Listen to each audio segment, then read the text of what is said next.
नमस्कार। प्रभा साक्षी news network के खास कार्यक्रम शौर्य पथ में आप सभी का स्वागत है। इस सप्ताह हम बात करेंगे इजराइल हमास संघर्ष में आए नए मोड़ की, प्रधानमंत्री नरेंद्र मोदी की ब्रुनेई और सिंगापुर यात्रा की, रूस यूक्रेन युद्ध की, रूसी राष्ट्रपति की मंगोलिया यात्रा की और वेनेजुएला के राष्ट्रपति के खिलाफ की गई अमेरिकी कार्रवाई की। इन सब मुद्दों पर हमारे साथ बातचीत के लिए उपस्थित हैं ब्रिगेडियर श्री DS त्रिपाठी जी, सेवानिवृत्त। सर, कार्यक्रम में आपका बहुत बहुत स्वागत है। इजराइल के बंधकों की रिहाई की मांग को लेकर यरूशलेम में जनता ने अपने ही प्रधानमंत्री नेतन्याहू के खिलाफ जोरदार प्रदर्शन किया। इस बीच अमेरिकी राष्ट्रपति जो बाइडेन ने संघर्ष विराम समझौता नहीं हो पाने के लिए नेतन्याहू को जिम्मेदार ठहराया है, जिसके पलटवार में इजरायली प्रधानमंत्री ने अमेरिकी राष्ट्रपति पर ही हमला बोल दिया है। वहीं ब्रिटेन ने भी इजराइल को दिए गए अपने कुछ हथियारों के लाइसेंसों को निलंबित कर दिया है। इस सब स्थिति को कैसे देखते हैं आप?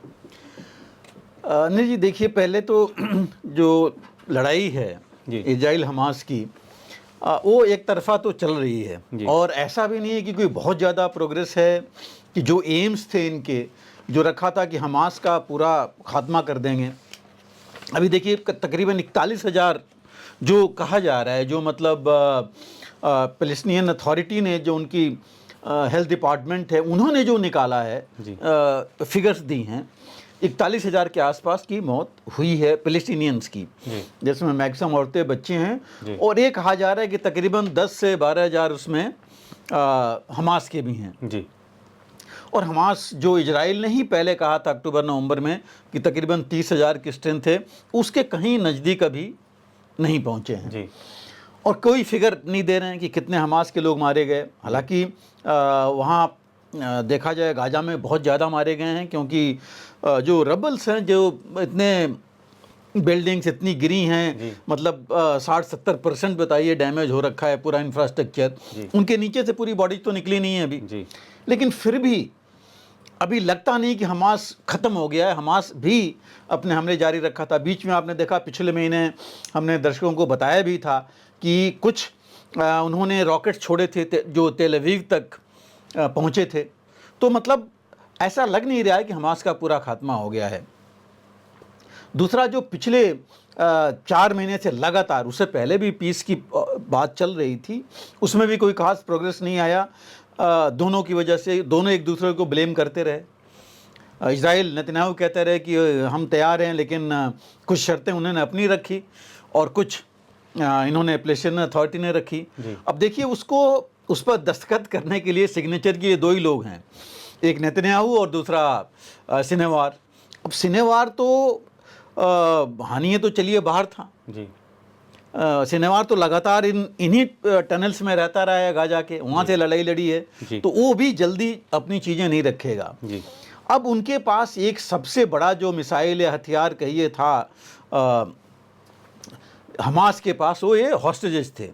लेकिन अब उन हॉस्टेजेस में देखिए 6 अभी जो इजराइल ने कहा कि मारे गए, उनका मर्डर किया है, क्योंकि जब ये टनल में पहुंचे इजराइल के ट्रुप्स, उस समय उन्होंने उनके मरा पाया कि अभी मारे गए हैं वो। तो अगर हम ये छोड़ दे, काउंट भी करें जितने हॉस्टेजेस थे, तकरीबन 111, 6 गए, 105, उसमें से भी अब ये कहा जा रहा है कि तकरीबन 99 इनके पास हैं जी। और उस 99 में से तकरीबन 39 कह रहे हैं जी कि जो एस्टिमेट है कि 39 ऑलरेडी मर चुके हैं जी। तो मतलब 60 के आसपास रह गए जी। जहां तक पब्लिक का है, इजराइल में पब्लिक चाहती है हॉस्टेजेस की लड़ाई जो है, पहले तो हुआ था कि हॉस्टेज को छुड़ाना है जी, सबको वापस लाएंगे, ये बोला था इन्होंने जी। और फिर था कि हमास का ये खात्मा करेंगे कि ये ऐसी थ्रेट जो है, इस तरह की जो अक्टूबर 7 को हुई थी, दोबारा नहीं हो जी। उसमें से हॉस्टेज वाला तो मामला भी पूरा हुआ नहीं। और ये भी कहा जा रहा है कि जो 6 मारे गए हैं, इनमें से 3 वो हैं जो फेज़ 1 में, पहले फेज में जो पीस प्लान था, उसमें रिलीज होने वाले थे। उसमें एक अमेरिका का भी नागरिक है जो मारा गया है। तो ये सब चीज़ें देख के लोग ये कह रहे हैं कि अगर शांति की वार्ता हो गई होती तो शायद ये 6 वापस आ गए होते। लोगों में ये चल रहा है। उधर जो इनकी फार राइट पार्टी है नेतन्याहू के कैबिनेट में, उनका ये कहना है कि क्या हम सिर्फ इनको छुड़ाने के लिए इन टेररिस्ट ग्रुप को और हमास को आगे बढ़ने दें, कि अपने आप को और मल्टीप्लाई करें, उनको टाइम दे दें कि और ऑर्गेनाइज हो जाएं और ऐसे जो है कार्रवाई दोबारा करें। जी। वो कहते हैं हम सेक्रीफाइस दे रहे हैं, हम कोशिश करेंगे लाने के लिए, लेकिन सेक्रीफाइस दे रहे हैं तो हमें देने की अगर ज़रूरत है तो देंगे, लेकिन इनका खात्मा करेंगे। जी। एक ये चीज़ है। दूसरी जो मुख्य आ रहा है, देखिए कई महीनों से हम बात करते आ रहे हैं कि जो ह्यूमैनिटेरियन ग्राउंड्स हैं, मानवीय त्रासदी जो है कई महीनों से चल रही है। जी। और ये कहा जा रहा है कि मैक्सिमम सिविलियंस मारे जा रहे हैं, और ये कहा जा रहा है बेमौत मारे जा रहे हैं, कि ऐसी रिफ्यूजी कैंप्स या हॉस्पिटल्स वहाँ पर बॉम्ब गिराए जा रहे हैं और वहाँ ये लोग मारे जा रहे हैं। ये जो चीज़ है पूरे वर्ल्ड में, इसका थोड़ा नहीं, काफ़ी नेगेटिव जा रहा है नेतन्याहू के खिलाफ, कि वही जिद पड़े हैं। जी। इनकी जनता ये कह रही है कि भाई आप पीस पहले कीजिए, पीस जो शांति की वार्ता है वो कीजिए, और हॉस्टेज छुड़ाइए, उसके बाद बाकी आप चीज़ कीजिए। जी। नेतन्याहू वो नहीं चाहते, क्योंकि पीस में भी है कि शनिवार ने और हमास ने ही कहना है कि परमानेंट सीज फायर होना चाहिए। जी। तो इन बातों पर पूरा है। लेकिन अब जो चीज़ हुई है उसको देख करके शायद इजराइल का जनता का जो कहते हैं कि धैर्य ख़त्म हो गया है। जी। वहाँ देखिए बैंक्स, पूरी वर्कर्स ने स्ट्राइक की है। जी। बैंक्स बंद हैं, एयरक्राफ्ट वगैरह, एयरपोर्ट्स बंद हैं। तो ये भी चीज़ें साथ में है। तो प्रेशर नेतन्याहू के ऊपर बहुत है, जी। अपनी अंदर से भी और बाहर से भी। बाहर से तो पहले भी था। जी। अमेरिका ने पहले भी बोला था कि भाई बहुत ज़्यादा नहीं कर रहे हैं, और यही चीज़ जो बाइडन ने अभी बोला 3 दिन पहले प्रेस कॉन्फ्रेंस में, जब लोगों ने उनसे पूछा तो उन्होंने बोला कि नहीं, नेतन्याहू बहुत ज़्यादा नहीं कर रहे हैं इसके लिए कि शांति हो वहाँ पर। तो ये चीज़ है। और दूसरा जो अभी इंग्लैंड ने किया है कि 350 जो लाइसेंसेस थे डिफेंस के, जी। मैन्युफैक्चर के, जो कंपनीज को लाइसेंसेज मिले थे पार्ट्स और बाकी चीज़ें देने के लिए इजराइल को, उसमें उन्होंने 30 जो हैं सस्पेंड किए हैं। जी। और इस 30 उन्होंने कहा कि इसलिए सस्पेंड किए हैं कि कुछ एम्यूनिशन है और कुछ चीज़ें जो सप्लाई हो रही हैं, इसकी वजह से वो मानवीय त्रासदी बढ़ रही है। और लोग जो है मतलब जो आम जनता है, एक तरह से कहा जाए फ़िलिस्तीन की जो आम नागरिक हैं, उनको परेशानी हो रही है, इस वजह से किया है। हालांकि वहाँ भी विरोध है जी। लेकिन इन्होंने काफ़ी रिकमेंडेशन की है, स्टडी की है, और रिकमेंडेशन के बाद उन्होंने किया है। हालांकि इन्होंने ये किया है कि जो F-35 हैं विमान, जो कि F-35 विमान के पार्ट्स कई देशों में बनते हैं, खाली सिर्फ जो है यूके में नहीं है, बट मैक्सिमम यहाँ है, उस पर रोक नहीं लगाई है। जी। तो वो चीज़ जारी रहेगी, जो कि वहाँ के कुछ लोग कर रहे हैं। फिर फ़ायदा क्या हुआ कि अगर आपने उन चीज़ पर नहीं रखी। लेकिन फिर भी कहने का मतलब है कि एक प्रेशर अमेरिका का भी है और एक प्रेशर जो है इंग्लैंड का भी है इनके ऊपर। तो ये जो दोनों चीज़ें हैं, ये प्रेशर के हिसाब से तो काफ़ी है नेतन्याहू के ऊपर जो पड़ रहा है। और लेकिन नेतन्याहू ने देखिए बड़ा साफ कहा है कि अभी हमास ने मर्डर किया है इन 6 हॉस्टेजेस का। तो वो कह रहे हैं कि मर्डरर्स को तो कभी छोड़ा नहीं जा सकता। तो वो कहते हैं कि नहीं, कोई मुझे मतलब सरमन मत दे, मुझे उपदेश मत दें, मुझे प्रीच मत करें, मुझे पता है क्या करना है। तो वो अपनी वो चीज़ लेके चल रहे हैं। और हालांकि ये भी कहा जा रहा है कि देखिए जो बाइडेन तो अब जो है देखा जाए तो अमेरिकन पॉलिटिक्स में कमज़ोर पड़ गए हैं, जब से कि वो बैठ गए हैं राष्ट्रपति चुनाव से। तो अब ये है कि जो भी चीज़ होगी दोनों को करना है, जो बाइडेन ने भी और कमला हैरिस ने भी। एक वो चीज़ है। दूसरी ये है कि ये कहा जा रहा है कि अब जो बाइडेन एक फाइनल प्लान शायद लेके आएंगे, जिसकी बातचीत चल रही है कि एक फाइनल प्लान होगा कि भाई ये करना हो तो करो, नहीं करना हो तो फिर तुम अपने आप हो। हालांकि मैं नहीं समझता हूँ कि इससे अमेरिका सहायता देना बंद करेगा इजराइल को। इजराइल की सहायता तो जारी रहेगी, लेकिन प्रेशर रहेगा इजराइल के ऊपर या नेतन्याहू के ऊपर कि कुछ ना कुछ ऐसे करें जिससे कि बाइडेन और उनकी पार्टी को भी वहाँ पर कुछ फ़ायदा है। हालांकि कल की जो स्टेटमेंट है अमेरिका का, उन्होंने कहा है कि जो ये 6 लोग मारे गए हैं, कोल्ड ब्लडेड मर्डर है ये, जो ये कह रहे हैं नेतन्याहू, और इसके लिए हमास के लीडर जो है रिस्पॉन्सिबल हैं और उनको ये देना पड़ेगा इसका जवाब, और वो करना पड़ेगा। अब मुख्य चीज़ देखिए एक और रह गई है, जो अगर शांति वाली वार्ता होती है तो ये जो फिलाडेल्फी कॉरिडोर है जो गाज़ा और इजिप्ट के बीच है, इस कॉरिडोर की इम्पोर्टेंस बढ़ गई है। हालांकि ये बहुत वो नहीं है, देखिए ये 14 किलोमीटर लंबा है और तकरीबन 100 मीटर सिर्फ चौड़ा है। एक कॉरिडोर है जो कि जैसे हमारा चिकन है कि वो तो बहुत लंबा चौड़ा है, लेकिन उस तरह का है। और इम्पोर्टेंस इसलिए है कि इजिप्ट और गाजा के बीच में ये बहुत इम्पोर्टेंट है, इसी से सारा ट्रेड से लेके हर एक चीज़ उधर से होती है। इजराइल का कहना है कि इधर से जो है काफ़ी वेपन्स और बाकी चीज़ें हमास के पास आ रही हैं। हालांकि तकरीबन 2005 तक इसका कंट्रोल, इसमें कंट्रोल क्या, जो एक इनके अंदर 1979 में एग्रीमेंट हुआ था इजिप्ट और इजराइल के बीच में, तो हुआ था कि कुछ मिलिट्री प्रेजेंस इजराइल की फिलाडेल्फिया की जो एक कॉरिडोर है उसमें रहेगी। तो ये कुछ साल, लेकिन 2005 में इजराइल ने वापस कर लिया था। और फिर जब 2007 में हमास की गवर्नमेंट बनी थी गाजा में, फिर वहाँ एक्टिविटीज़ बढ़ गई थी। अब नेतन्याहू का कहना है कि नहीं, हमारे ट्रुप्स वहाँ परमानेंट रहेंगे, जो इजिप्ट भी नहीं चाहता कि हमारे यहाँ परमानेंट किसी के वो नहीं होने चाहिए हमारे बगल में ट्रुप्स, क्योंकि इनके रहेंगे कुछ ना कुछ हमास के साथ होगा, फिर इजिप्ट को प्रॉब्लम होगा।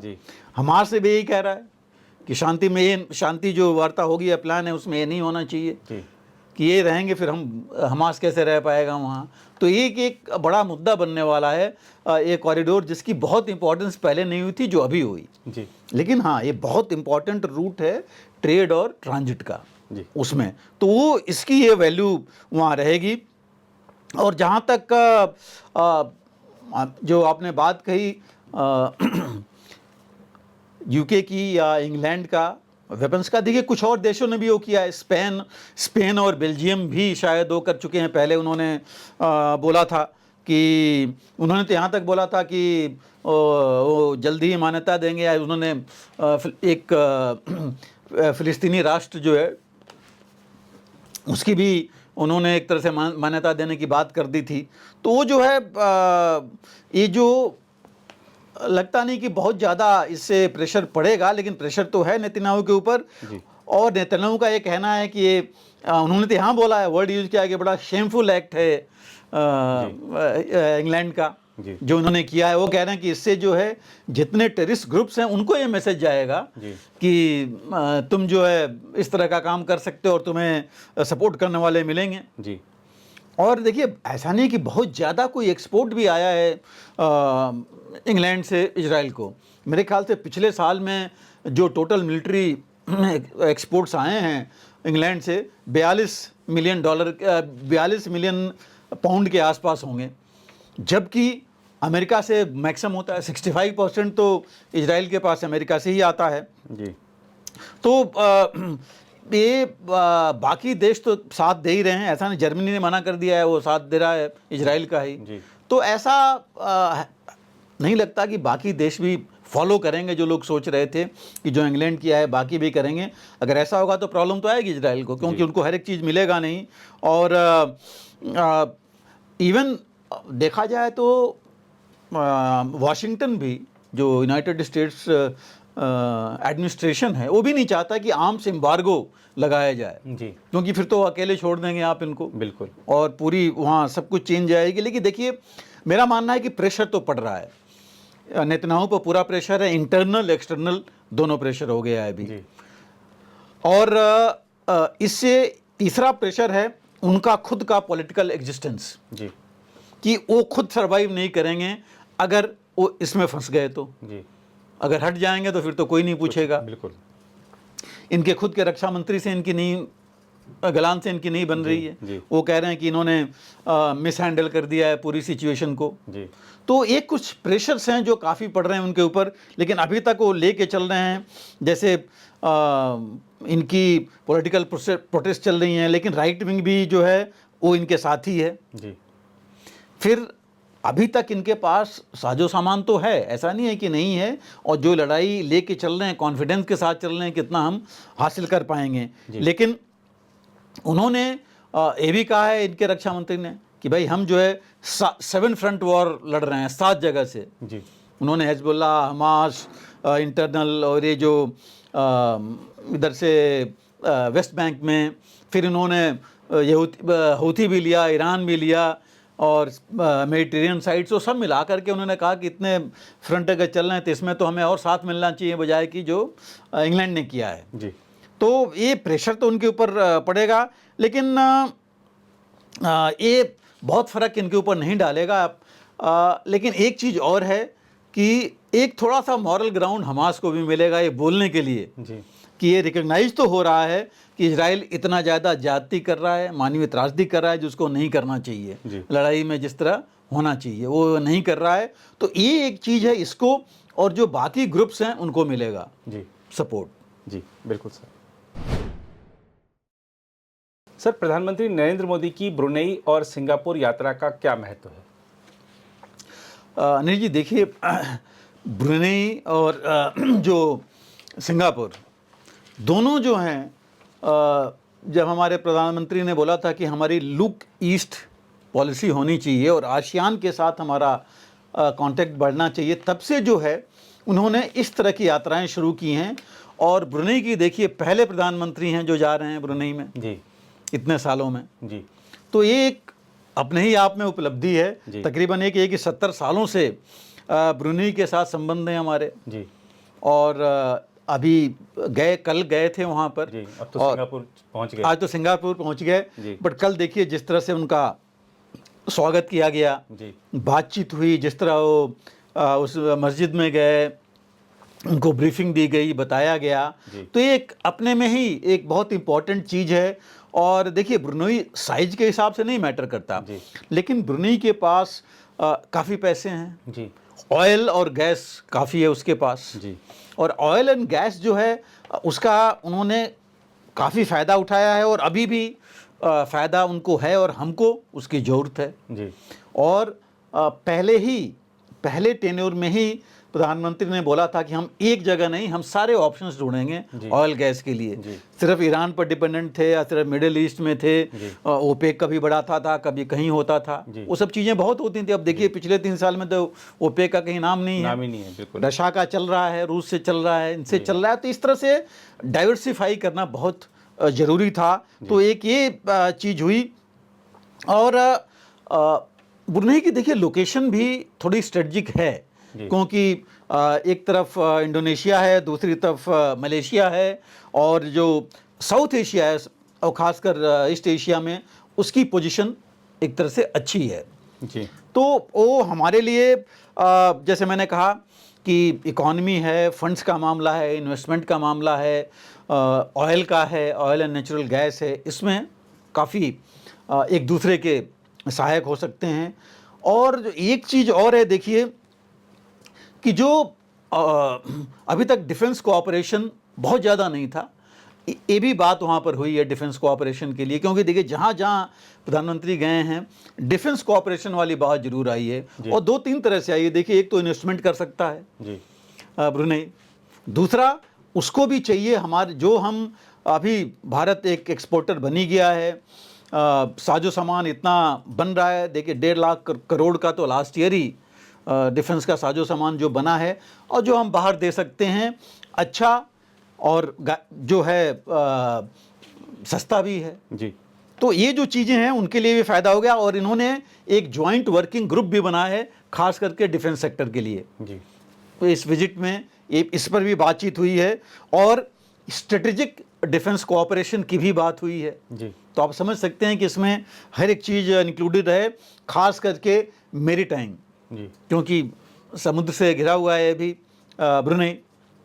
तो ये सब चीज़ें जो है भारत से ही संभव हो सकती हैं। और ऑफ कोर्स आईटी जो कि भारत का एक बहुमूल्य धरोहर है, जो भारत काफ़ी अग्रणी है इसमें, इसके बारे में भी बात हुई है। और जो एक और चीज़ बताऊं, जहां हम डिफेंस की बात कर रहे थे तो ऐसा नहीं है कि डिफेंस में इनका खुद का डिफेंस बहुत ज़्यादा तो नहीं है, डिफेंसेस हैं इनके, लेकिन ब्रिटिश गुरखा राइफल्स जी, ब्रिटिश गुरखा राइफल्स की एक बटालियन इनके पास 1971 से है जी। तो आप गुरखाज हैं तो नाता तो थोड़ा बहुत है, तो वो भी चीज़ है। बट एक चीज़ मैं आपको जो बताना चाहूँगा दर्शकों को कि देखिए स्पेस के मामले में एक कोऑपरेशन भी साइन वहाँ किया गया है। और बहुत पहले से देखिए मेरे ख्याल से 10 से शायद या 10 या 12 से वहाँ पर हमारा एक टेलीमेट्री और कंट्रोल स्टेशन ऑलरेडी ब्रुनेई में है जी।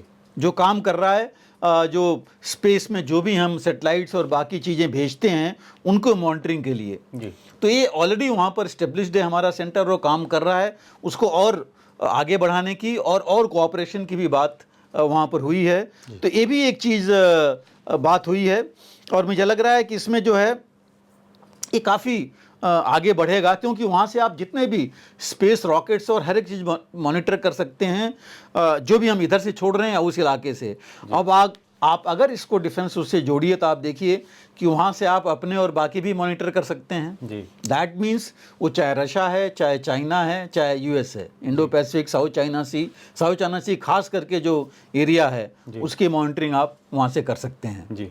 तो एक इस एग्रीमेंट में एक इनहेरेंट चीज़ मुझे लगती है कि ये भी है जो एक अच्छी चीज़ है भारत के लिए जिस पर ये एग्रीमेंट हुए हैं। तो ये चीज़ चल के देखिए ब्रुनेई से जैसे मैंने कहा बहुत बड़ा देश तो नहीं है लेकिन इम्पोर्टेंट है जी। और अभी देखेंगे अगर आप तो हर एक देश छोटा भी है तो भी इम्पोर्टेंट है। बिल्कुल बांग्लादेश हमारे बगल में होकर भी इम्पोर्टेंट है जो एक्टिविटी जिस तरह चल रही हैं। तो ये है ब्रुनेई का और बहुत अच्छी एक मैं कहूँगा ये विजिट रही है और जिस तरह के एग्रीमेंट्स हुए हैं, बातचीत हुई हैं, उससे दोनों को काफ़ी फ़ायदा होगा उस क्षेत्र में जो कि बहुत इम्पोर्टेंट हो गया साउथ चाइना सी अभी के मामले में जी। रही बात सिंगापुर की तो देखिए सिंगापुर से तो बहुत पुराने रिश्ते हैं, काफ़ी हमारे लोग हैं वहाँ पर भारतीय। यहाँ ब्रुनेई में भी तकरीबन 14,000 के आसपास भारतीय हैं जी। सिंगापुर में तो काफ़ी आप देखिए उनके गवर्नमेंट में मिनिस्टर्स हैं और हर एक क्षेत्र में हैं सिंगापुर काफ़ी एडवांस वैसे भी है और उनसे हमारा डिफेंस से लेके हर एक कोऑपरेशन चलता रहा है। हमारे ट्रेनिंग एकेडमीज़ में उनके कैडेट्स आते रहे हैं, हमारे जाते रहे हैं। तो सिंगापुर से रिलेशंस जो हैं भारत के पुराने और काफ़ी मजबूत रहे हैं। लेकिन और ये पहली नहीं है तो तीसरी विजिट है प्रधानमंत्री की सिंगापुर में। तो आप ऐसे ही देख सकते हैं कि और उनके बुलाने पर गए हैं, इनविटेशन सिंगापुर से आया था। तो कितनी इम्पोर्टेंस है। एंड सेम चीज़ देखिए ट्रेड, इकॉनमी, डिफेंस से लेकर के हर एक चीज़ में सिंगापुर का बहुत महत्व है, काफ़ी आगे है सिंगापुर और काफ़ी कुछ ट्रेड वहाँ से तो होता ही रहा है। बहुत अच्छा एक वो इनफैक्ट ट्रेड के मामले में सिंगापुर मेरे हिसाब से पहले 5 में तीसरा या चौथा सबसे बड़ा ट्रेड पार्टनर है जी भारत का। तो काफ़ी चीज़ें सिंगापुर से हमारा होता रहा है और ख़ासकर जो इमर्जिंग फील्ड है अभी जी वो है सेमीकंडक्टर्स की जी। जो सेमीकंडक्टर्स में काफ़ी है सिंगापुर आगे और भारत जो है बिल्कुल इसमें आगे बढ़ना चाहता है। सारा इंफ्रास्ट्रक्चर उसके लिए बन रहा है और कई कंपनीज ऑलरेडी साइन हो चुकी हैं। तो उनसे भी दूसरा info technology, information technology, IT में भी देखिए हम भी चल रहे हैं, सिंगापुर भी बहुत आगे है। उसी तरह हाइड्रोकार्बन्स के क्षेत्र में काफ़ी आगे है सिंगापुर। तो और फूड और इन चीज़ के मामले में जो हम उनको दे सकते हैं उसके बारे में भी बातचीत आज वहाँ पर होगी। और जो मैंने कहा इतने ज़्यादा भारतीय वहाँ पर हैं उसकी वजह से जो हमारा कल्चरल और एजुकेशनल जो उनके साथ टाइज़ हैं वो तो हमेशा हैं, आगे वो बढ़ती रहेंगी। सिंगापुर के यूनिवर्सिटीज़ में काफ़ी भारतीय जाते हैं हमारे और जैसे मैंने कहा उनके भी आते रहते हैं। और सिंगापुर ने देखिए अभी तक जहाँ तक मेरा है 2023 में पिछले साल सबसे ज़्यादा अगर FDI फॉरेन डायरेक्ट इन्वेस्टमेंट हुआ है तो सिंगापुर ने किया है भारत में जी। तो आप समझ सकते हैं कि कितना जो है रिश्ता ये है आगे। तकरीबन मेरे $160 बिलियन उन्होंने फॉरेन डायरेक्ट इन्वेस्टमेंट हर एक मामले को मिला करके सिंगापुर ने किया है। तो ये एक चीज़ है जो कि बहुत जो प्रगाढ़ मैं रिश्ता कहूँगा वो है। और जैसे मैं कह रहा था मेरे ख्याल से 5 नहीं तो छठा I think 6th largest trade partner है भारत का सिंगापुर जी। तो ये महत्व तो अपने आप ही है। दूसरी चीज़ देखिए दोनों ब्रुनेई और सिंगापुर मिला करके लुक ईस्ट पॉलिसी तो है ही जी। लेकिन ग्लोबल साउथ की भी इम्पोर्टेंस है। इस वजह से जो भारत ग्लोबल साउथ का लीडर बनना क्या चाहता है ऑलरेडी है, उसमें भी इस विजिट की इम्पोर्टेंस है, ब्रुनेई के साथ साथ इनका भी। और इसमें जो बेसिकली देखा जाए कि इंडिया के साथ जो इनका कोऑपरेशन है ब्रुनेई का भी, इनफैक्ट 2012 के बाद काफ़ी अच्छा रहा है, काफ़ी आगे बढ़ता रहा है। और ब्रुनेई जो है 2012 से 15 तक तो था ही, अभी भी आसियान देशों के लिए, association of south east Asian Nations के लिए कोऑर्डिनेटर का काम कर रहा था भारत और उनके बीच में। तो आप ऐसे ही उसका महत्व हम समझ सकते हैं ब्रुनेई का क्या है। मैंने स्पेस प्रोग्राम भी बोला, ये भी है, और आगे डिफेंस कोऑपरेशन की भी बात हुई, और सिमिलरली सिंगापुर के साथ। तो इससे दोनों देशों को फ़ायदा होगा। और भारत ने ऑलरेडी, हमारे प्रधानमंत्री तो बता चुके हैं कि हम जहाँ भी जाते हैं हम दोनों का फ़ायदा देखते हैं, सिर्फ अपने फ़ायदे के लिए नहीं काम कर रहे हैं। तो इससे काफ़ी फ़र्क पड़ेगा संबंधों में। और जैसे मैंने कहा, ग्लोबल साउथ और आसियान दोनों सारे सबको मिला लें तो सबका फ़ायदा होगा इसमें। जी बिल्कुल सर। सर, रूस यूक्रेन युद्ध अब किस मोड़ पर है? हालांकि जब मैं आपसे सवाल कर रहा हूं तब खबर आई कि रशिया ने इस साल का सबसे बड़ा हमला यूक्रेन पर कर दिया है। एक और खबर है कि जेलेंस्की ने वेस्ट कंट्रीज से कहा है कि भाई जो लॉन्ग रेंज की जो हथियार हैं उनको रूस के खिलाफ इस्तेमाल करने की हमको इजाज़त दीजिए। इस बीच रूसी राष्ट्रपति व्लादिमीर पुतिन मंगोलिया की यात्रा पर पहुंचे हैं। तो इसका कारण क्या है सर? मंगोलिया ने पुतिन के खिलाफ अंतर्राष्ट्रीय कोर्ट का वारंट होने के बावजूद उनको गिरफ्तार भी नहीं किया, जिसकी आलोचना हो रही है। तो इस सबको कैसे देखते हैं सर आप? नीरज जी, 900 मेरे ख्याल से 24वां दिन है आज इस लड़ाई का जी। और लड़ाई में बीच में पिछले अगर हम 3 देखें, 2-3, तो कुर्स्क वाला ही, कुर्स्क में जो चला गया था यूक्रेन रूस के अंदर, उस इलाके में उसने बोला था कि 1200 किलोमीटर तक, तकरीबन 1200 स्क्वायर किलोमीटर उसने ले लिया है, उसके ट्रुप्स पहुंच गए हैं। पहले था कि 10,000 के आसपास गए। अभी उनके एक मिलिट्री जनरल ने यूक्रेन के मिलिट्री जनरल ने बोला है कि 30,000 के आसपास गए थे। बट ये कहा जाता है कि 10,000 तो स्पेशल फोर्सेस गई थी। लेकिन रूस ने सिर्फ ये बताया कि वो जो है रुक गए हैं, और 5,000 के आसपास उन्होंने कहा कि मारे गए हैं, कुछ बंदी हैं।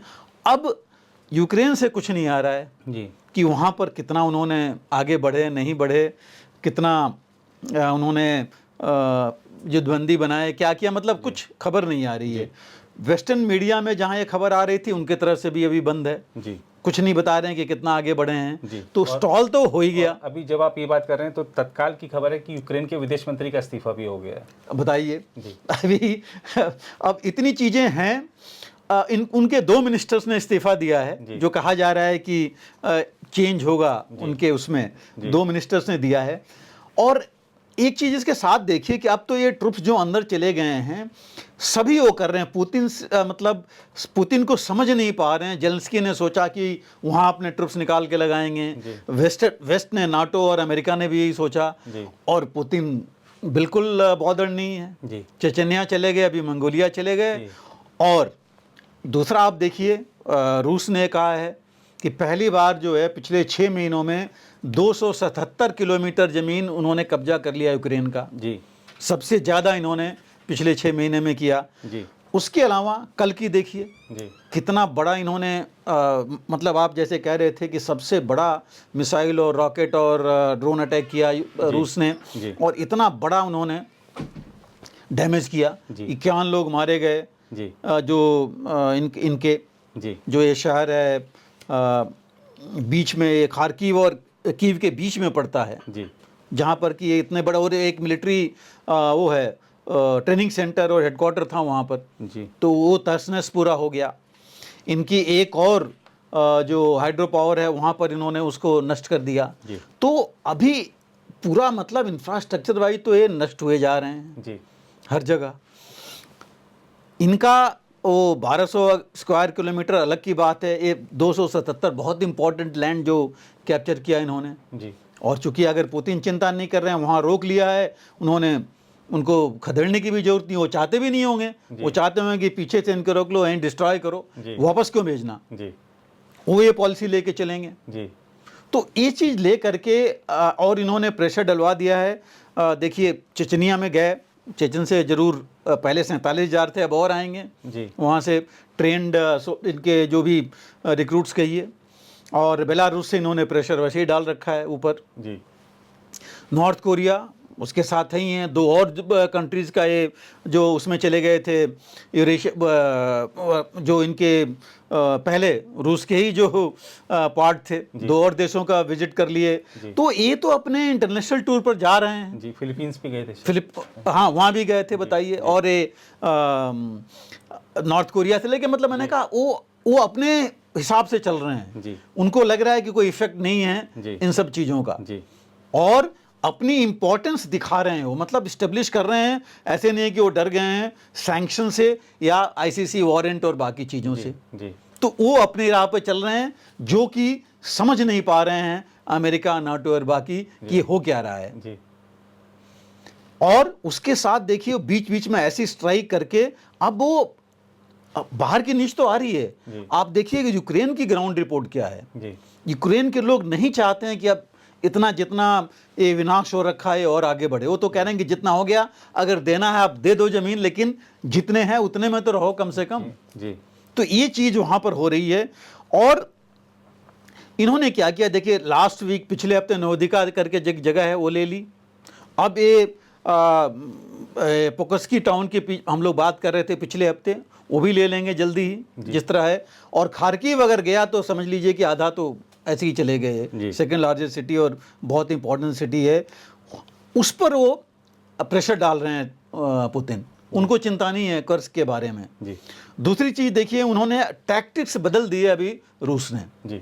जो लड़ाई भी कर रहे हैं, तो वो ट्रेडिशनल लड़ाई नहीं है कि पहले टैंक गए फिर आर्टिलरी और वो सीधा इन्फेंट्री की वेव्स भेजे जा रहे हैं, पहला दूसरा तीसरा वो चले ही जा रहे हैं जी।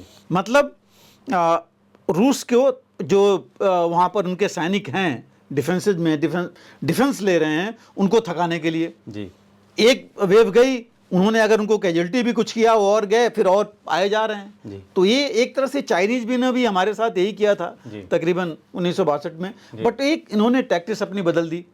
अब इस टैक्टिक्स बदलने से क्या हुआ कि ये ज़्यादा टैंक्स और जो आर्मर्ड पर्सनल कैरियर इस्तेमाल नहीं कर रहे हैं जी। मिसाइल्स फायर कर रहे हैं, रॉकेट्स फायर कर रहे हैं, पीछे से कर रहे हैं। तो यूक्रेन के जो टैंक्स हैं, यूक्रेन के जो आर्टिलरी है, उनको बहुत ज़्यादा टारगेट ही नहीं मिल रहा है। टैंक एक एक सोल्जर से तो आग लड़ाई करता नहीं, टैंक तो टैंक टू टैंक बैटल होता है। वो हो नहीं रहा है, तो वो अपना खाली पड़े हुए हैं और ये जो है ज़मीन अपना कब्जा कर रहे हैं। और यही स्ट्रेटजी थी कि पिछले 5-6 महीने में उतना कैप्चर नहीं कर पाया था रूस। अभी जो है एक महीने में, अगस्त के महीने में सिर्फ 277 स्क्वायर किलोमीटर टैक्टिक्स बदल के उन्होंने कैप्चर कर लिया है जी। तो ये कुछ चीज़ें हैं जो कि इन्होंने इसमें लगाया है और उनका एम यही है कि इनको थका दो, मतलब यूक्रेन की जो सेना है उनको पहले थका दो, उसके बाद खुद आगे बढ़ो जी। तो वो टैक्टिक्स लेके चल रहे हैं और उस इनमें फ़ायदा भी हो रहा है। दूसरा देखिए इनका अभी मतलब जो इन्होंने जो गए थे, इवन कर्स्क में इनकी सेना गई थी यूक्रेन की, यूक्रेन कह रहा है 6 जगह से गए थे जी। चले गए, उसके बाद से वो 6 जगह का पता नहीं जी। कितना नुकसान हुआ रूस भी नहीं बता रहा है। वहाँ तक इन्होंने प्रिजनर्स के बारे में अभी भी पूरा डिटेल नहीं दिया है जी। पहले सिर्फ उन्होंने बोला था कि तकरीबन 5000 मारे गए और कुछ प्रिजनर्स जो हैं। तो ये चीज़ें जो हैं आगे चल करके अब तकरीबन 4 हफ्ते होने वाले हैं कुर्स्क में जो इनकी यूक्रेन गया था, क्या हासिल हुआ अभी तक कुछ नहीं आया। तो मुझे लगता नहीं कि कुछ और हासिल वहाँ इनको हो पाएगा, लेकिन रूस को हासिल हो गया जो इतना आगे ये पहुँच गया। और अभी कहा तो ये जा रहा है कि जैसे यूक्रेन के एक जनरल ने मैं पहले कह रहा, उन्होंने बोला है कि 30,000 के आसपास सैनिक गए हैं, तो ये माना जा सकता है कि 5,000 से ऊपर तकरीबन मारे जा चुके हैं। हालांकि इंडिपेंडेंट कोई पुष्टि तो वहाँ कर नहीं पा रहा है, ना हो पाएगी, लेकिन ये मुझे लग रहा है कि एक आगे चल के लगेगा कि एक गलत डिसीजन हुआ यूक्रेन का। अगर यही सेना आगे रखते तो शायद 277 किलोमीटर उनका नहीं जाता जी।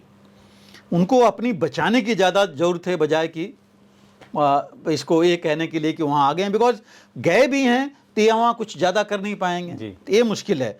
दूसरा देखिए, जो रूस ने ये इतने पावरफुल ग्लाइड बॉम्ब्स जो वो कर रहे हैं, अभी से नहीं 2-3 महीने से कर रहे हैं, उससे बहुत ज़्यादा नुकसान हो रहा है यूक्रेन का।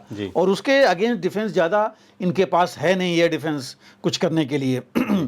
तो ये जो है इनके फोर्सेस के लिए बहुत प्रॉब्लम हो रखी है ग्लाइड बॉम्ब, और सडनली इनको पता नहीं लगता और वो बॉम्ब आ करके वहाँ पर नष्ट कर देता है। दूसरा जो है देखिए, खार्किव में उन्होंने पूरी एयर स्ट्राइक की, अभी परसों उन्होंने की, कल का हमने देखा ही। उसके बाद वाला जो शहर है वहाँ की खार्किव से तकरीबन बहुत नज़दीक पहुँच गए हैं, 20-25 किलोमीटर की दूरी, जो बहुत टाइम लग सकता है, बट मैं नहीं सकती कि इनके हाथ में नहीं है। और कीव पर इन्होंने देखिए कितनी मिसाइल्स दागी ये पिछले एक हफ्ते में। तो ये और इन्होंने मैंने 277 कहा, 277 नहीं, उन्होंने कहा है 477 किलोमीटर ले गए हैं। तो सोचिए कितना बड़ा है। इसमें जो सबसे बड़ा है 2022 में जो जितना उन्होंने ले लिया था, उसके बाद जो है बहुत बड़ा 1 महीने में इन्होंने हासिल किया। तो मतलब तकरीबन कहिए तो आधा तो इन्होंने, जितना वो गए नहीं है उतना इन्होंने इनका मेन एरिया ले लिया है। तो ये एक बहुत बड़ी मुश्किल है। हालांकि यूक्रेन बेलगोरोद जो बिल्कुल बगल में, उस पर किए जा रहा है, कर्स्क में गया, लेकिन उसका इफेक्ट जैसे मैंने कहा कोई खास पड़ नहीं रहा है उनके ऊपर। जैसे आपने कहा जेलेंस्की जरूर लॉन्ग रेंज वेपन्स मांग रहे हैं, ये मान रहे हैं कि परमिशन दे कि हम उनके अंदर इस्तेमाल करें रूस का, और लेकिन इनकी एडी बिल्कुल कमज़ोर है और एयर डिफेंस बहुत मजबूत है रूस का। तो इसलिए मुझे ख्याल से पुतिन ने कोई कमेंट नहीं किया रूस के, इसके ऊपर कोई उन्होंने चिंता नहीं जाहिर की है। और अभी वेपन्स पूरे मिल भी नहीं रहे हैं। हालांकि सिर्फ आई थिंक रोमानिया ने बोला है कि एक पैट्रियट मिसाइल बैटरी 2 उसके पास हैं, एक इनको देगा, लेकिन पैट्रियट भी देखिए 3-4 जो है रूस गिरा चुका है इनकी, और तभी ये मांग रहे हैं, ख़त्म हो रखी हैं बैटरीज, इनके पास है नहीं। और रोमानिया ने भी तब कहा है कि ये पैट्रियट बैटरी दे देगा यूक्रेन को, लेकिन इसके बदले में उनको अच्छा सिस्टम जो है मिलना चाहिए, वो गारंटी मिलेगी तब ये देंगे। तो जब आएगा तब तक तो पता नहीं पुतिन कितना इनका नुकसान कर देंगे। दूसरी चीज़ F-16 देखिए, एक तो गया, 6 आए थे उसमें से एक गया। अब ये अभी तक ये नहीं हो पा रहा है किस वजह से हुआ। कोई कह रहा है कि इनकी खुद की मिसाइल लग गई, उससे हुआ। रूस चुप है, वो नहीं बता रहा है कि उसने मारा नहीं मारा, क्या हुआ। तो इससे जो है इनको समझ में नहीं आ पा रहा है कि क्या है। लेकिन जिस हिसाब से पुतिन या उन्होंने कमांडर्स उनके जो है ये एक साथ मिसाइल्स और ड्रोन्स उनके ऊपर डाल रहे हैं, जो अनएक्सपेक्टेड हो जा रहा है, वो बहुत मुश्किल हो रही है। काफ़ी कुछ मार गिरा रहे हैं यूक्रेन, जिसके पास है कैपेबिलिटी, लेकिन अभी जो है बहुत मुश्किल है। और 3 तारीख को जो देखिए जो अभी हुआ पल्टावा, जिसकी हम बात कर रहे थे, पल्टावा में 51 लोग मारे गए हैं। और पल्टावा शहर जो है एक बड़ा इम्पोर्टेंट शहर है, खास करके एक इंफ्रास्ट्रक्चर के लिए, प्लस मिलिट्री इंफ्रास्ट्रक्चर खास करके, हेडक्वार्टर और ट्रेनिंग सेंटर भी है, जहाँ पर बड़ा मुश्किल होगा उनको अगर इस तरह उनकी शहर या उनके इंफ्रास्ट्रक्चर नष्ट होता रहेगा तो। और जैसे मैंने कहा खार्किव और कीव के बीच में पड़ता है, तो मतलब वहाँ तक ये रीच इनकी पहुँच गई है। दूसरी चीज़ देखिए, जहाँ तक मंगोलिया की विजिट का है, मंगोलिया का इम्पोर्टेंस देखिए काफ़ी है रूस के लिए, कि मंगोलिया एक्चुअली दोनों के बीच में, रूस और चीन के बीच में, तो उसके पास और कोई चारा नहीं है, पहली बात तो। लेकिन इनके साथ थोड़ी बहुत कल्चरल एफिनिटी चीन के साथ भी है, इनके साथ भी है मंगोलिया की। और जैसे मैंने कहा एक तरह से वो सैंडविच है दोनों के बीच में, तो और लैंडलॉक्ड कंट्री है, तो उसको कई चीज़ों के लिए डिपेंड करना पड़ता है रूस और चीन के ऊपर। खास करके आप एनर्जी की बात कीजिए, इलेक्ट्रिसिटी से लेकर के पेट्रोलियम के लिए, तो उनके लिए। लेकिन माइंस का काफ़ी भंडार है इसमें मंगोलिया में, गोल्ड से लेकर के बाकी भी माइंस हैं। और ये आईसीसी मेंबर है, और पहला आईसीसी मेंबर है जहाँ की पुतिन गए हैं, जहाँ की इसने कोई कार्रवाई नहीं की। पहले हालांकि आपको याद होगा साउथ अफ्रीका में भी जाना था, लेकिन साउथ अफ्रीका ने बातचीत करके किया कि पुतिन एड्रेस करेंगे मीटिंग, लेकिन वीडियो कॉन्फ्रेंस से करें। लेकिन मंगोलिया ने तो साफ कर दिया कि इसने उनको इतना देखिए कि कैसा वेलकम किया। बिल्कुल, काफ़ी बड़ा उन्होंने वेलकम किया उनको, और बातचीत भी हुई है जी। और उसके साथ जो है उन्होंने कोई चीज़ आई नहीं है। हालांकि एक आध छोटे मोटे प्रोटेस्ट हुए इनके खिलाफ गो बैक के लिए पुतिन के, लेकिन मेन जो है कोई खास वो नहीं हुआ। और ये देखिए जो उनकी विजिट जो है ये एक 1939 में एक ये सैलेट विक्ट्री डे मनाते हैं आज के दिन, जैसे एक बैटल था जापानीज के खिलाफ, रूस और मंगोलिया के ट्रुप्स मिल के लड़े थे जी। ये जो जापानीज ट्रुप्स थे जिसको बैटल ऑफ खालाखिन बोलते हैं, खालखिन 1939 में हुआ था, 1939 में।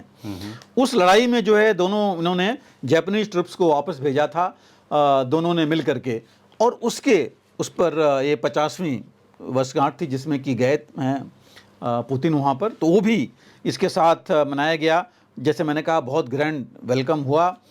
और जहाँ तक आईसीसी का है, देखिए आईसीसी मेंबर्स का ये है कि आईसीसी डायरेक्ट कोई एक्शन नहीं ले सकता।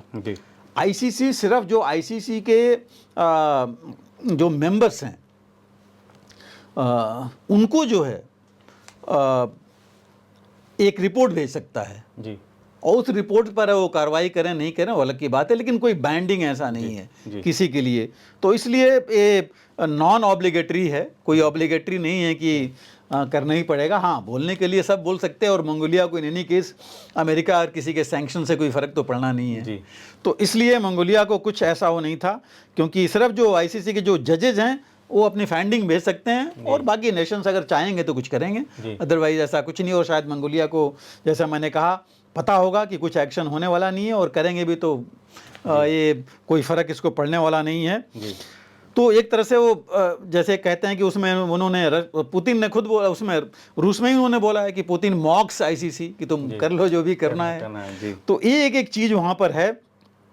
और जहाँ तक मैंने कहा कि इनकी है इंटरडिपेंडेंस काफ़ी ज़्यादा है मंगोलिया की, बिजली वहीं से आती है, रूस से आती है, जो पेट्रोलियम प्रोडक्ट्स वहाँ से आते हैं, माइनिंग में चीन का बहुत कुछ हाथ है इनके, और बहुत ज़्यादा भंडार है मंगोलिया में, तो उसमें जो है चीन इनके साथ है, और रूस चीन दोनों साथ में हैं। लेकिन अभी जब ये गए हैं तो इन्होंने इंडस्ट्री और जो कोऑपरेशन, इकोनॉमिक के लिए भी कोऑपरेशन किया है। और करीब ये कहा जा रहा है कि रूस और चीन दोनों जो मिल करके, रूस ने एक पाइपलाइन बना रहा है, जो पाइपलाइन रूस से होते हुए, मंगोलिया से होते हुए चीन तक जाएगी।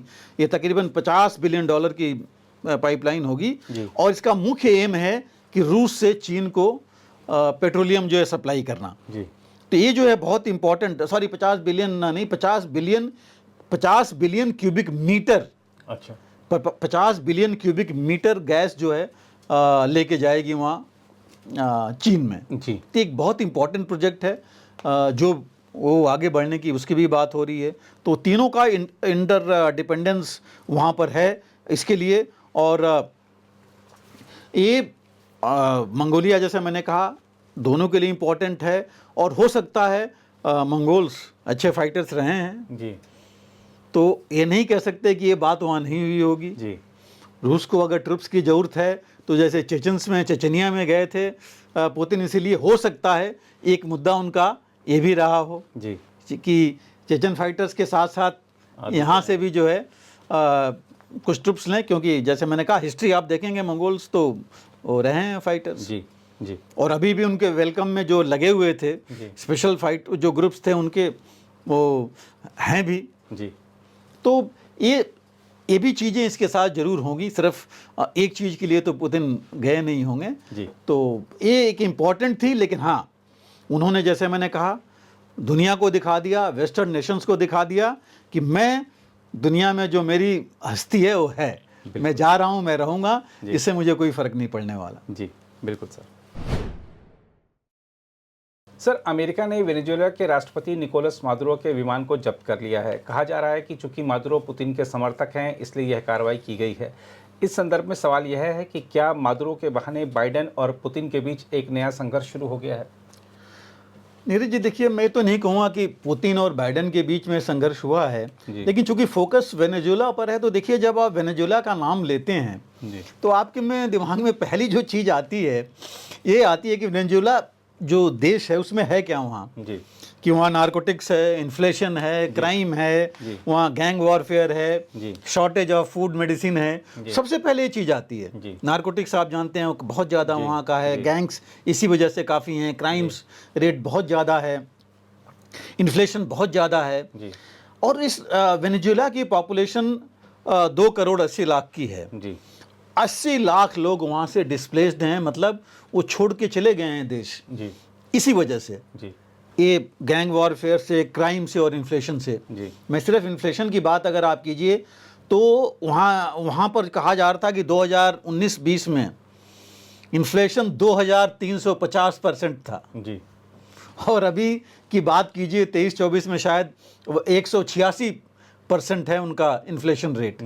तो आप समझ सकते हैं कि क्या हालत है। हालांकि कहने वाले कहते हैं कि 2300 से 186% हो गया है 4-5 सालों में, लेकिन बहुत है।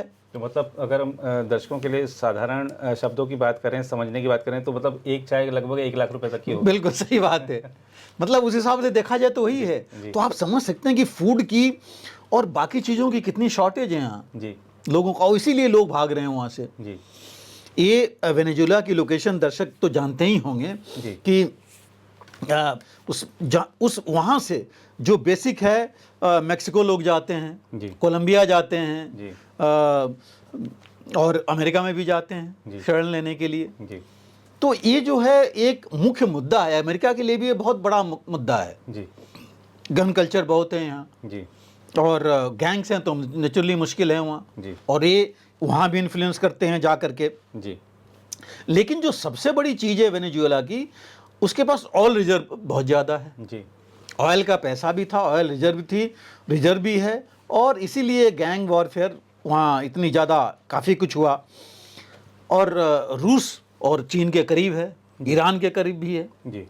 तो ये जो चीज़ है ये अमेरिका से, इसके साथ इसी वजह से अमेरिका की नज़र इस पर है। बहुत दूर नहीं जाएंगे, देखिए जुलाई में इलेक्शन हुआ वहाँ पर। मदुरो जो को अभी प्रेसिडेंट हैं वो करीब 20 साल से हैं। रूस की और चीन की छत्रछाया में चलते आ रहे हैं। 2019 इलेक्शन में भी ये हुआ था कि गलत इलेक्शन थे, वो नहीं थे, लेकिन वो चलते आए। 2024 में भी यही हुआ। कहा जा रहा था जो इलेक्शन से पहले की जो भी पॉल सर्वेज थी उसमें इनके जो प्रतिद्वंदी थे वो बहुत आगे थे, ये बहुत पीछे थे। लेकिन इलेक्शन के बाद भी लोगों ने कहा कि बूथ्स वाइज जो वोटिंग है उसमें वो बहुत आगे थे प्रतिद्वंदी इनके।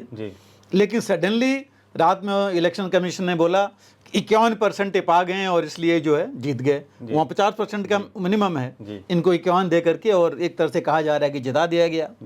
और इसके खिलाफ बहुत प्रदर्शन हुए वहाँ, अभी भी हो रहे हैं। और अमेरिका और बहुत देशों ने इसको वैध नहीं माना। उन्होंने कहा कि नहीं, दोबारा आप या तो इलेक्शन कीजिए या इलेक्शन कमीशन को कि बूथ वाइज जो है आप जहाँ जहाँ वोटिंग हुई है बूथ वाइज आप वोटिंग चेक कीजिए दोबारा। इंडिपेंडेंट ऑब्जर्वर जो थे उन्होंने बोला कि बहुत रिगिंग है, इलेक्शन ठीक नहीं है।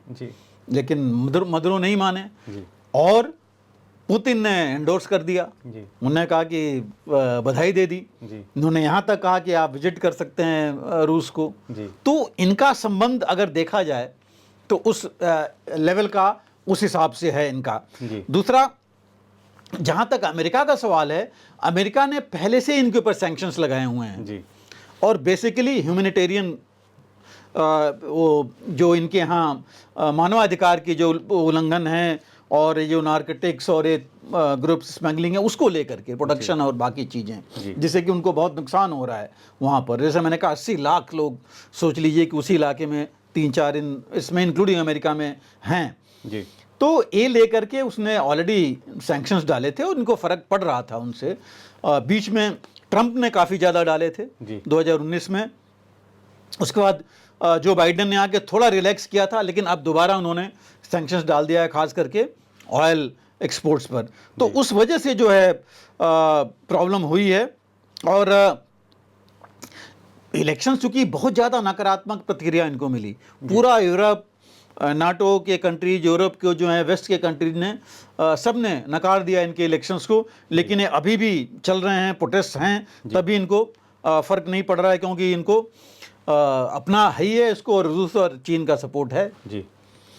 लेकिन इकॉनमी पर तो नुकसान हो रहा है, काफ़ी हो रहा है। अब जैसे हमने कहा कि देखिए 186% बढ़ चुका है इन्फ्लेशन, तो आम जनता को तो बहुत तकलीफ है जी। और इसी वजह से लोग जो है बाहर भागते जा रहे हैं, निकलते जा रहे हैं वहाँ से। और जो अमेरिका तो अपने आप को हमेशा कहता है कि भाई वो चैम्पियन ऑफ डेमोक्रेसी है, जहाँ भी डेमोक्रेसी होनी चाहिए जी। हालांकि अब जो हमारे जैसे डेमोक्रेटिक देश के ऊपर भी कई बार वो कुछ न कुछ बोल देता है जी। और अपनी ये डेमोक्रेसी जो उसकी है वो तो हम देख रहे हैं जी। क्या हालत है। जी। लेकिन जो भी है उन्होंने इसकी बेसिस पर इस पे एक डायरेक्शन गैप है, एक्चुअली बहुत जंगली गैप है, बहुत रास्ता है जो कि वेनेजुएला से कोलंबिया होते हुए और ये पहुंच जाता है अमेरिका का। जी। इस गैप से लोग बहुत जाते हैं जो शरणार्थी हैं या कहिए कि जो देश छोड़ करके जा रहे हैं।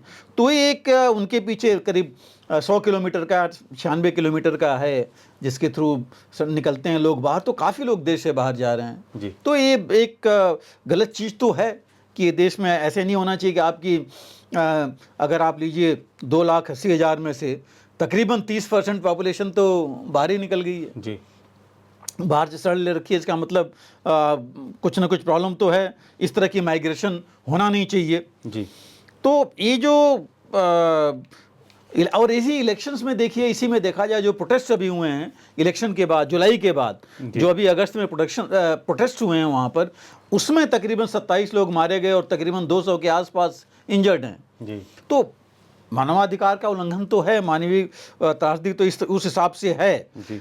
लेकिन वहाँ जो है जहाँ तक अमेरिका का सवाल है वहाँ पर यही है कि उन्होंने सैंक्शंस लगा रखे थे, उसके बावजूद इन्होंने ये एक विमान लिया था, ख़रीदा था जी। तकरीबन कहा जा रहा है कि $13 मिलियन के आसपास का ये विमान था। मतलब एयरफोर्स 1 तो अमेरिका का अलग ही है, बट ये प्रेसिडेंट के लिए इन्होंने लिया था, मदुरो के लिए ही लिया था और एक लिया भी गया था फिलाडेल्फिया से ही, जी। अमेरिका से ही लिया गया था, लेकिन ये था कि चोरी छुपे और फिक्सिशियस नाम से ये लिया गया था जी। और इसको पहुंचाया गया वहाँ फिर इनके पास मदुरो के लिए। जी। अब ये जो है वो कहा जाता है कि शेल कंपनीज, मतलब सैंक्शंस को के अगेंस्ट जी। और शेल कंपनीज के नाम पर ये इन्होंने ये लिया और ये अमेरिका से बाहर ले गए वहाँ पर वेनेजुएला पे। तो ये जो फाल्कन 900 EX करके है, नेचुरली उन्होंने अपने लिए बनवाया होगा तो बहुत ही एक तरह से सुरक्षित होगा और आरामदेह होगा। इसको जो है डोमिनियन रिपब्लिक में ये गया था, ये नहीं थे उसमें, विमान गया था जहाँ पर इन्होंने अमेरिका ने सीज किया उसको और उसको ये वापस ले आए हैं 3 तारीख को फिलाडेल्फिया में ही ये विमान आया है जी। और अब ये अपने यहाँ देखेंगे कि कैसे क्या हुआ, कैसे विमान वहाँ गया। तो ताजुब की बात तो ये है कि अमेरिका में ही विमान बना, वहीं से वेनेजुएला पहुँच गया, उसी को ये सीज करके वापस ला रहे हैं और बीच में नहीं पता लगा।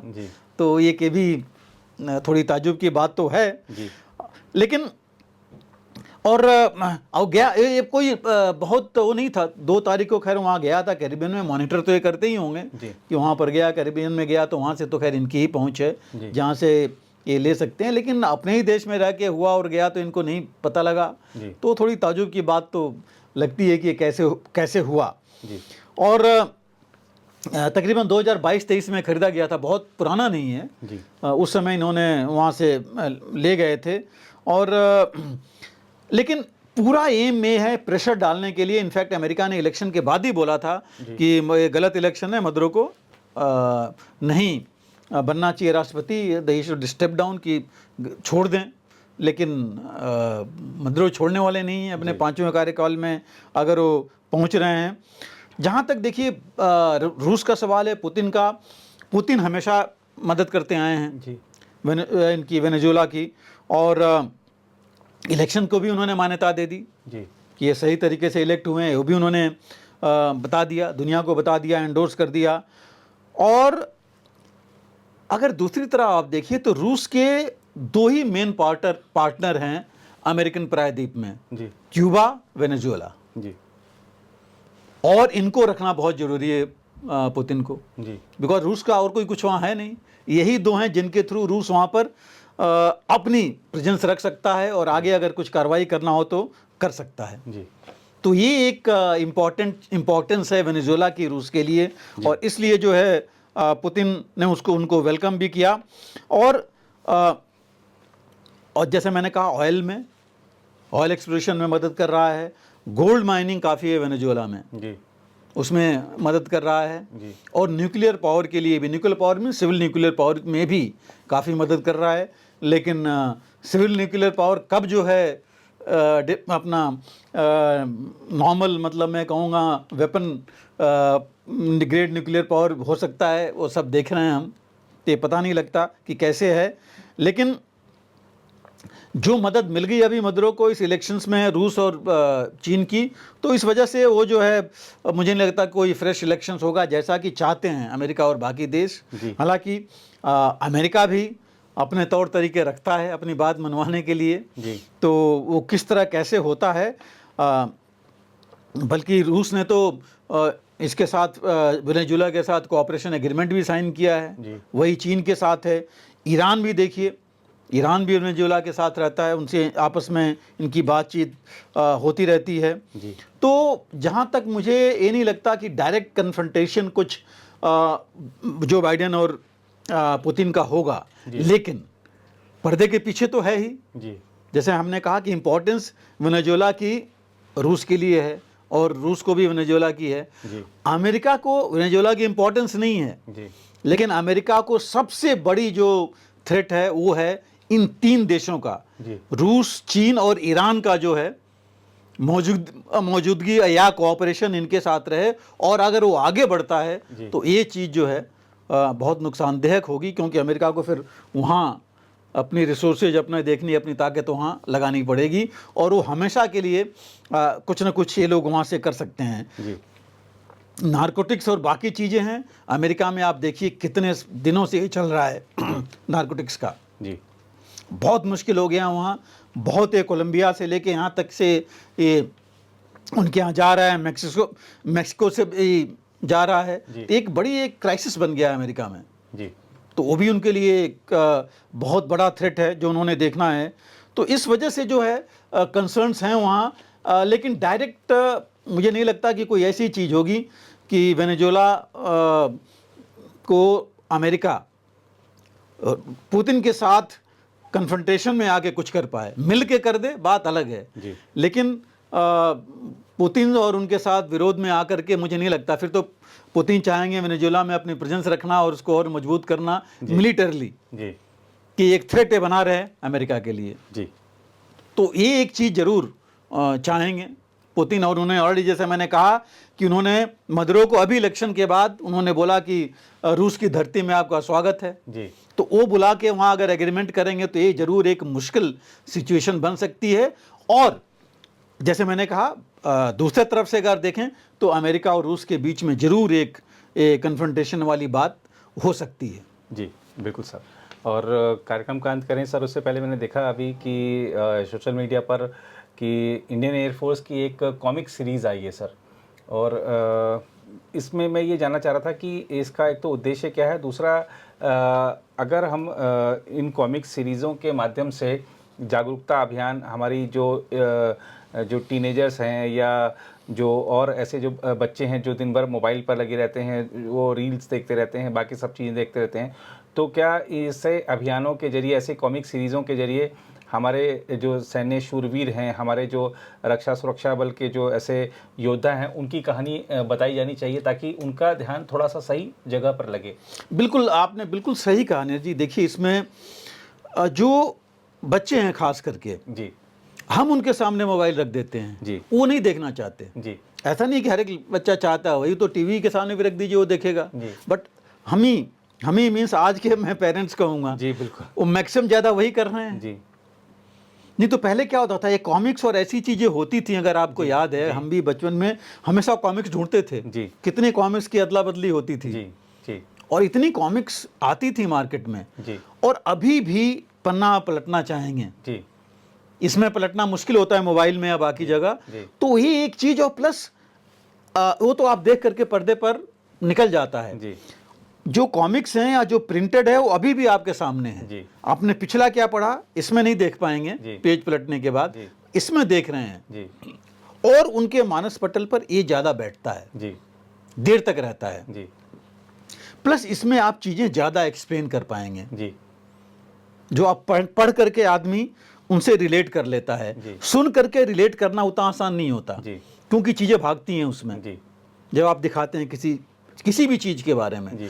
और हमारे तो इतनी धरोहर है जी हमारे फौज के पास, वैसे भी देश में जी। सुरक्षा और बाकी चीजों के बारे में बताने का इससे बढ़िया और कोई तरीका नहीं हो सकता। जी मैं सिर्फ शूरवीरों की ही नहीं बात कर रहा हूं, जी।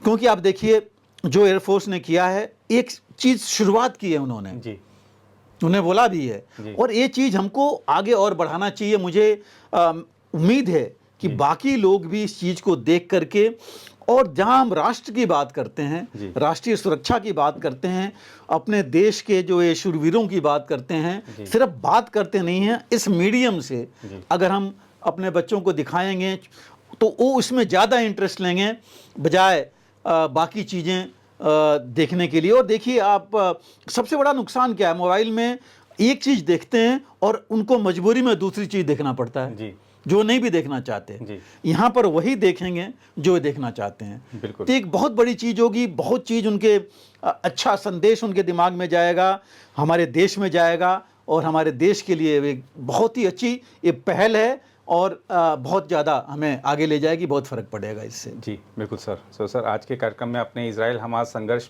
के जो तमाम नए पहलू उभर कर सामने आ रहे हैं उस पर आपने विस्तार से प्रकाश डाला और प्रधानमंत्री नरेंद्र मोदी की ब्रुनेई और सिंगापुर यात्रा का क्या रणनीतिक महत्व है, क्या हमारे लिए उसके मायने हैं, इसको आपने बताया। अभी जो वहाँ पर समझौते हुए हैं दोनों देशों के बीच उस पर भी आपने जानकारी दी। रूस यूक्रेन युद्ध में जो लगातार उतार चढ़ाव आ रहा है उस पर भी आपने विस्तार से जानकारी दी और वेनेजुएला के राष्ट्रपति का विमान क्यों जब्त किया गया और अमेरिका का क्या डर है और पुतिन क्या चाहते हैं, इस पर भी आपने विस्तार से जानकारी दी है। और मुझे लगता है कि आज का भी कार्यक्रम हमारे दर्शकों के जो मन में बहुत सारे सवाल हैं उन सब के जवाब दे पाएगा। सर आपने इस कार्यक्रम को ज्ञानवर्धक बनाया सर, आपका बहुत बहुत धन्यवाद। फिलहाल इस रिपोर्ट में इतना ही, बाकी देश दुनिया की खबरों के लिए बने रहे हैं प्रभा साक्षी के साथ। अगर आप भी लेना चाहते हैं देश दुनिया की तमाम जानकारी तो आज ही सब्सक्राइब करें हमारे चैनल को, साथ ही नीचे दिए बेल आइकन को जरूर दबाएं ताकि हर अपडेट आप तक पहुंच सके।